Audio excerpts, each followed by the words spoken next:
आप देख रहे हैं इंडिया डेली। आपके साथ मैं हूं किरण। बड़ी खबर के साथ बुलेटिन की शुरुआत राजा रघुवंशी हत्याकांड से जुड़ी इस वक्त की ये बड़ी खबर है। वारदात स्थल पर पहुंची शिलांग पुलिस, सभी आरोपियों को लेकर के पहुंची, घटनास्थल का जायजा लिया और इसी के साथ देखिए आज सीन रिक्रिएट किया जाएगा। शिलांग पुलिस सभी आरोपियों को लेकर के घटनास्थल पर हत्या की हर कड़ी जोड़ने की कोशिश, प्रेम प्रसंग के अलावे क्या कोई दूसरा एंगल भी है उससे भी जांच जो है वो की जाएगी। और वहीं देखिए कि पुलिस गिरफ्तार सभी आरोपियों को लेकर के दोपहर 12 बजे घटनास्थल पर जाएगी और सोहरा में मौका वारदात पर सीन रिक्रिएट करेगी। डीजीपी के मुताबिक पुलिस की जांच सिर्फ लव ट्रायंगल तक सीमित नहीं है।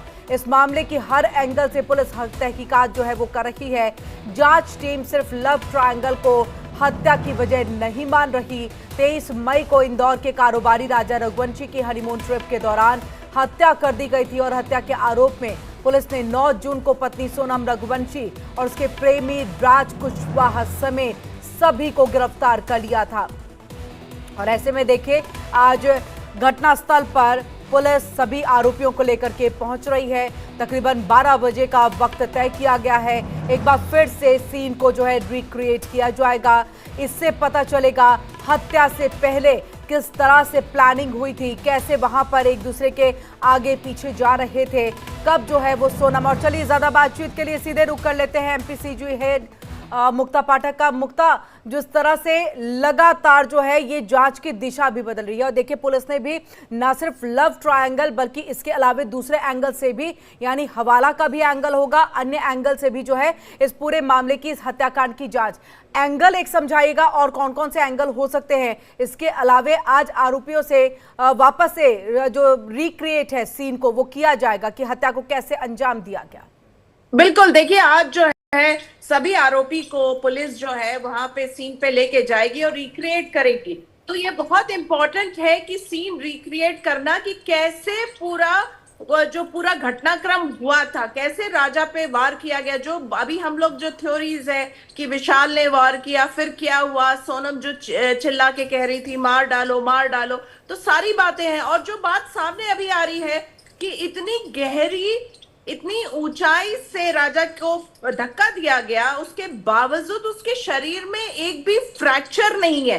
तो ये भी एक लोग जो है सवाल पूछ रहे हैं कि ऐसा कैसे कि फ्रैक्चर नहीं है। और अब एंगल्स बहुत सारे एक्सप्लोर हो रहे हैं। अगर हम बात करें राजा रघुवंशी के परिवार की, तो वो लगातार ये आप कह रहे हैं कि सोनम के परिवार से भी बातचीत होनी चाहिए, उनसे भी पूछताछ होनी चाहिए, क्योंकि उनको अंदाज रहा होगा, जो उनके माता पिता हैं, उनके भाई गोविंद है। तो लगातार ये बात भी सामने आ रही, यानी कहीं ना कहीं राजा के परिवार में और भी उनके मन में सवाल उठ रहे होंगे कि और क्या क्या एंगल हो सकता है। पहला जो प्रेम प्रसंग का आ रहा है राज और सोनम के बीच में, जो लव अफेयर रिलेशनशिप की बात आ रही है। साथ में एक बात आ रही है कि गोविंद और सोनम साथ में बिजनेस करते थे और अपने मौसी के भाई जितेंद्र रघुवंशी का अकाउंट यूज करके हवाला का ट्रांजैक्शन था। तो ऐसे में गोविंद को भी अंदाज होगा कि सोनम के मन में क्या चल रहा है। अगर आप बिजनेस साथ कर रहे हैं, राज वहीं पे एम्प्लॉयड है, तो क्या गोविंद को आइडिया नहीं है? इसीलिए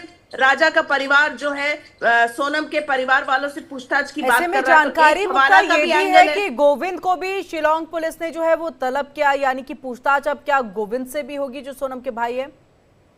बिल्कुल हो सकती है, क्योंकि देखिए आपको ध्यान होगा कि हम लोगों ने भी, इंडिया डेली ने भी गोविंद से लगातार बात की थी जब सोनम नहीं मिली थी। और उस समय आपको याद होगा गोविंद बताते थे कि कैसे उनको बार बार जो है उनको डर लग रहा है। वो हर एक दिन में 2 दिन में अपने होटल के रूम बदल रहे थे ताकि लोगों को पता ना चले वो कहाँ रुके हुए हैं। वो लगातार सवाल उठा रहे थे मेघालय पुलिस की वर्किंग पे और कह रहे थे कि मेरे को बिल्कुल मदद नहीं मिल पा रही है, लोकल लेवल पे कोई मदद नहीं मिल रही है, बहुत सारी दिक्कतें हैं और हम ही लोग सब कुछ कर रहे हैं, हम खुद ढूंढ रहे हैं, हमने राजा को ढूंढा, हम सोनम को ढूंढ रहे हैं, क्या किडनैप हो गई या बांग्लादेश कोई ले गया, क्या हुआ, ट्रैफिकिंग में उसको इन्वॉल्व कर लिया। तो बहुत सारे वो सवाल उठा रहे थे और लगातार जिस तरह के उनके आरोप लग रहे थे, वो जो मेघालय पुलिस की इनएक्शन पे उन्होंने बात की थी, उसके बाद उन्होंने जो है जो वो कह रहे थे कि उनको थ्रेट्स मिल रहे थे। तो जाहिर तौर पे मेघालय पुलिस ये जानना चाहेगी कि किस नंबर से उनको थ्रेट्स आ रहे थे और क्यों आ रहे थे। क्योंकि अगर सोनम ही पूरी सोनम और राज खुद इन्वॉल्व थे पूरे इस मर्डर में, और जी जो सोनम गायब हो गई थी, जाके छुप गई थी, तो कौन ऐसा व्यक्ति होगा, कौन होंगे वो लोग जो गोविंद को फोन करके जो है थ्रेट कर रहे होंगे, क्यों कर रहे होंगे? तो ये भी एक बहुत बड़ा सवाल है। क्या वो बिल्कुल। अपने और मन से मुक्ता, इसी बोल के रहे साथ थे? जो हवाला का एक जिक्र आया था कि हवाले के मामले में जो है कहीं ना कहीं जो राज कुशवाहा है उसकी इन्वॉल्वमेंट दिखाई दे रही थी और वहीं से पैसे का जो है वो ट्रांसफर भी हुआ था।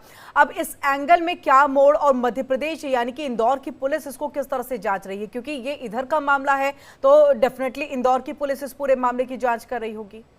नहीं, देखिए, इंदौर में जब हमारी क्राइम ब्रांच से बात हुई तो उन्होंने बहुत साफ कहा कि वो बस सहयोग कर रही है, और जो भी उससे मेघालय पुलिस जो इनपुट आता है वो सहयोग कर रही है, उसको जानकारी बहुत ज्यादा कुछ नहीं है। और पूरा का पूरा अगर हम इन्वेस्टिगेशन देखें तो इन्वेस्टिगेशन पूरा का पूरा मेघालय पुलिस कर रही है, और सब कुछ जितनी भी जो जानकारियां हैं या जो भी फाइंडिंग्स आ रही हैं वो सब मेघालय पुलिस के पास ही है। इंदौर पुलिस इस वक्त किसी भी तरह के इन्वेस्टिगेशन में इन्वॉल्व नहीं है, बहुत ज्यादा उसके पास इंफॉर्मेशन भी नहीं है, उतनी ही है जितनी कि मेघालय पुलिस उनसे इनपुट मांग रही है जानकारी के लिए। जी जी, बहुत बहुत शुक्रिया मुक्ता, पूरी जानकारी हम तक यहाँ पर पहुंचाने के लिए। नजर बनाए रखिएगा, अपडेट के लिए वापस लौटेंगे। और इस बीच में बड़ी खबर आ रही